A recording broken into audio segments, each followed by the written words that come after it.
మా మమ్మీకి కాల్ చేయగానే ఇంకా నెక్స్ట్ డే అయితే వచ్చేసారు మా వాళ్ళు. మా పిన్ని నేనైతే హాస్పిటల్‌కి వెళ్ళాము నెక్స్ట్ డే. వెళ్తే ఆ డాక్టర్ ఏమన్నారు అనంటే, ఇలాగే ఏడుస్తారు పిల్లలు 6:00 అవ్వగానే ఏడుస్తుంది తను.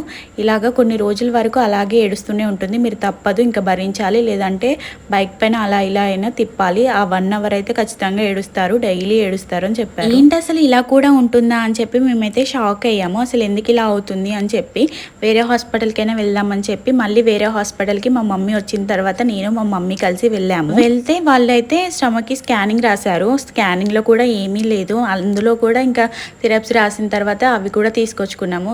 ఏ హాస్పిటల్‌కి వెళ్ళినా సిరప్స్ తీసుకొచ్చుకోవడం, ఇంట్లో పెట్టడం, ఒక 2 డేస్ ఏమో వేయడం, తర్వాత మళ్ళీ ఏడుస్తుంది.